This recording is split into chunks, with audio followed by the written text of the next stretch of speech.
स्वागत है आप सभी स्टूडेंट्स का अमृत क्लासेज में। स्टडी के ऑनलाइन प्लेटफार्म पर मैं शैलेश सर एक नए वीडियो के साथ आज हम लोग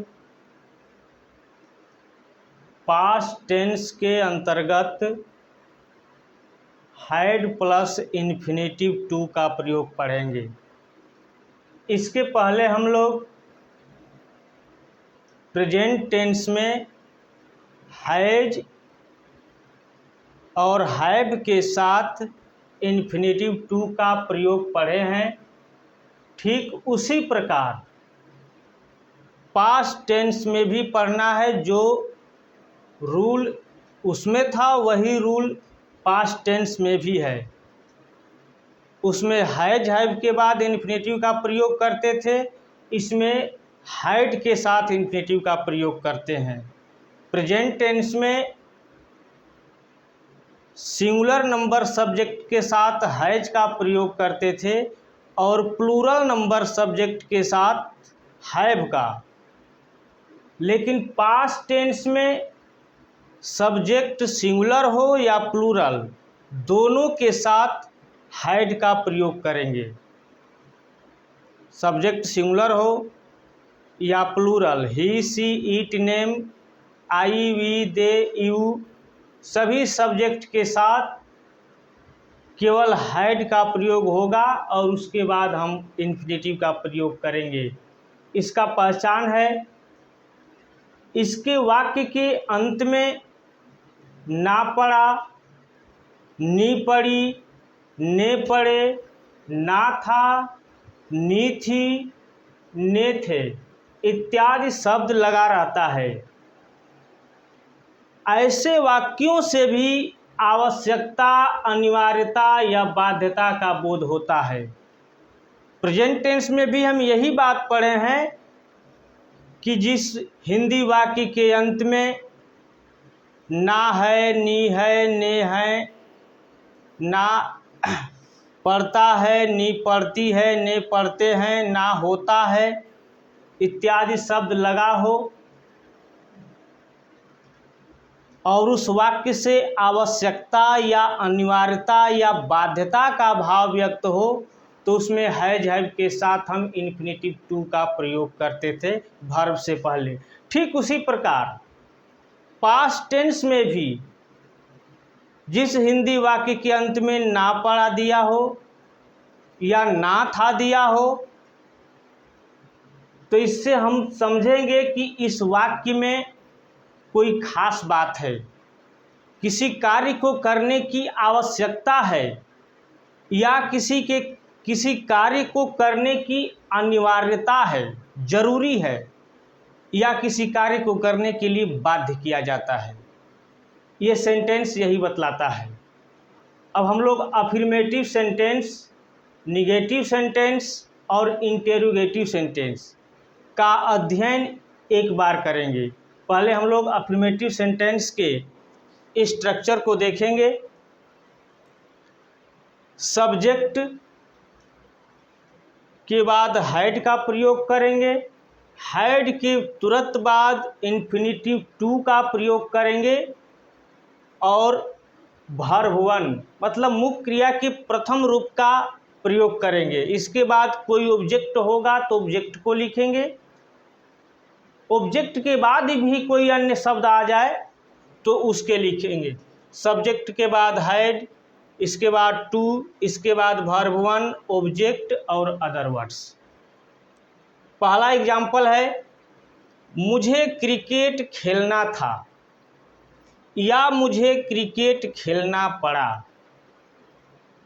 एक बार एग्जाम्पल को देखेंगे कि इसके वाक्य के अंत में क्या लगा है और एक बार हम लोग अपने स्ट्रक्चर और पहचान को देखेंगे कि जो पहचान लिखा गया है ठीक उसी प्रकार हमारे वाक्य के अंत में है कि नहीं। मुझे क्रिकेट खेलना था, वाक्य अंत में क्या है? ना था।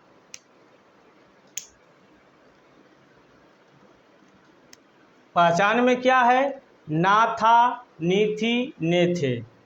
मुझे क्रिकेट खेलना था, ना था, या मुझे क्रिकेट खेलना पड़ा। एग्जाम्पल हिंदी वाक्य के अंत में जो दिया है उसको एक बार हम अपने पहचान जो हम लिखे हैं उससे मिला लेंगे। इसके बाद हम ट्रांसलेट करेंगे स्ट्रक्चर के अनुसार। स्ट्रक्चर है subject had to verb one object other words. मुझे क्रिकेट खेलना था, I had to play cricket, या मुझे क्रिकेट खेलना पड़ा, I had to play cricket. दूसरा एग्जाम्पल, उसे त्याग पत्र देना पड़ा, he had to resign. Subject के जगह पर सब्जेक्ट को लिखेंगे स्ट्रक्चर के अनुसार। हैड के जगह पर हैड, इन्फिनिटिव टू के जगह पर इन्फिनिटिव टू को लिखेंगे, वर्ब वन के जगह पर वर्ब वन लिखेंगे। उसे त्याग पत्र देना पड़ा, he had to resign. He subject के जगह पर, हैड के जगह पर, टू इन्फिनिटिव के जगह पर, और रिजाइन मीन्स होता है त्याग पत्र देना। तो रिजाइन जो है वर्ब है, तो ये वर्ब की जगह पर, इसमें ऑब्जेक्ट नहीं है, अदर वर्ड्स नहीं है, तो जो शब्द नहीं है उसको छोड़ देंगे। उन लोगों को, तीसरे एग्जाम्पल पर ध्यान दीजिए, उन लोगों को कुछ करना था, उन लोगों को कुछ करना था। इसमें पहले सब्जेक्ट को लिखेंगे, इसके बाद हैड, इसके बाद इन्फिनिटिव टू का प्रयोग करेंगे, वर्ब वन का प्रयोग करेंगे, ऑब्जेक्ट का प्रयोग करेंगे। उन लोगों को कुछ करना था, they had to do something. चौथा एग्जाम्पल, उसे भीख मांगनी पड़ी, ही हैड टू बेग, या सी हैड टू बेग। उसे भीख मांगनी पड़ी, ही हैड टू बेग या she had to beg. Mohan को किताब खरीदनी पड़ी, या मोहन को किताब खरीदना था। Mohan had two by a book. Subject के जगह पर मोहन, हैड के जगह पर हैड, इन्फिनिटिव की जगह पर टू, वर्ब वन के जगह पर बाई, और ऑब्जेक्ट के जगह पर ए बुक। मोहन को किताब खरीदनी पड़ी, Mohan had two by a book. कर्ता, क्रिया और कर्म, सब्जेक्ट, ऑब्जेक्ट और वर्ब को पीछे वाली वीडियो में बता चुके हैं। निगेटिव सेंटेंस, नकारात्मक वाक्य को देखेंगे।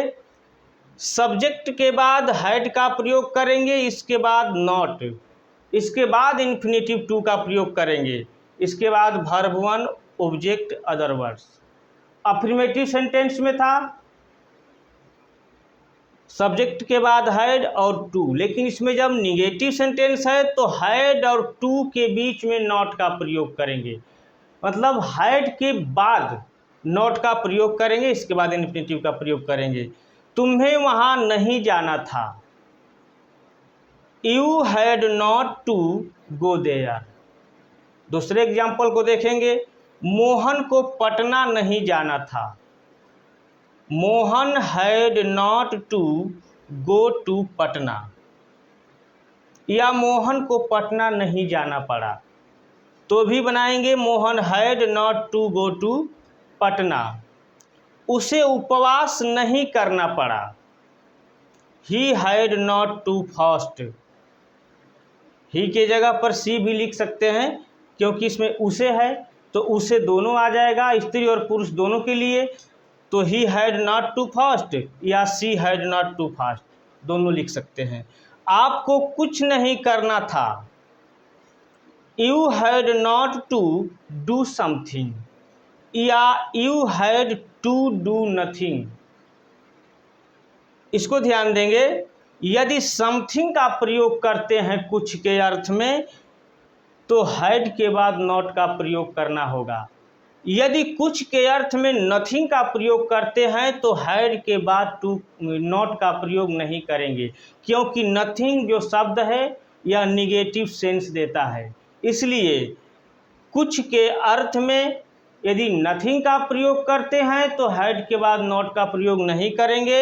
यदि समथिंग का प्रयोग करते हैं कुछ के अर्थ में तो हैड के बाद नॉट का प्रयोग करेंगे। आपको कुछ नहीं करना था या आपको कुछ नहीं करना पड़ा। You had not to do something या you had to do nothing. अब हम लोग इंटरोगेटिव सेंटेंस को देखेंगे। इंटरोगेटिव सेंटेंस के बारे में कई बार बता चुके हैं कि यदि प्रश्नसूचक शब्द क्या हिंदी वाक्य के शुरू में हो तो ट्रांसलेट करते समय सबसे पहले हम हैड को लिखते हैं। कोई भी हेल्पिंग वर्ब हो, is, am, are, was, were, has, have, shall, will, had, यदि हिंदी वाक्य में प्रश्नसूचक शब्द क्या वाक्य के शुरू में हो तो सबसे पहले हम हेल्पिंग वर्ब को लिखते हैं। तो इसमें सबसे पहले हम हैड को लिखेंगे, इसके बाद सब्जेक्ट को लिखेंगे और सब्जेक्ट के बाद यदि निगेटिव शब्द दिया हो, नकारात्मक शब्द दिया हो तो सब्जेक्ट के बाद नॉट का प्रयोग करेंगे। यदि नहीं दिया हो तो सब्जेक्ट के बाद नॉट का प्रयोग नहीं करेंगे, इसके बाद टू का प्रयोग करेंगे और verb one object other words का प्रयोग करेंगे। क्या उसे त्याग पत्र देना पड़ा? Had he to resign, had he to resign.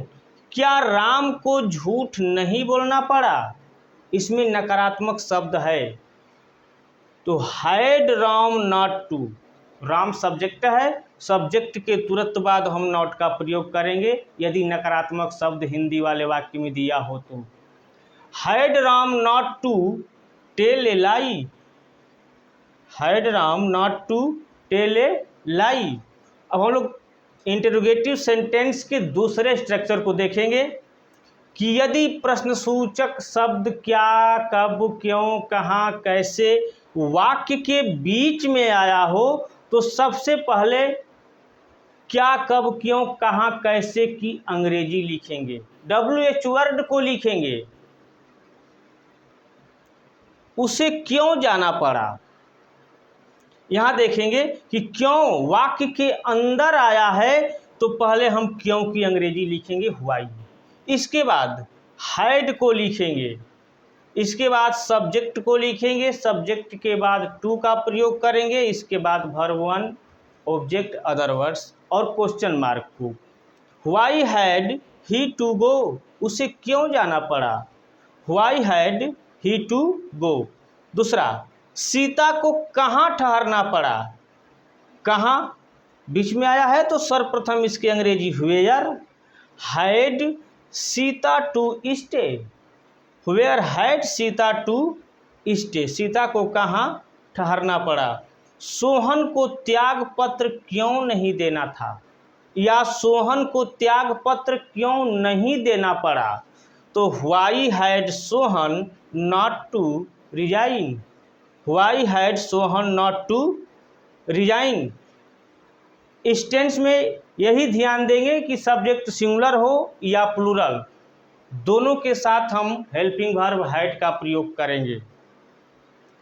ये नहीं कि सिंगुलर के साथ कुछ और प्रयोग कर दें और प्लूरल के साथ कुछ और प्रयोग कर देंगे। पास्ट टेंस में सिंगुलर हो या प्लूरल सब्जेक्ट दोनों के साथ हम हैड का प्रयोग करेंगे।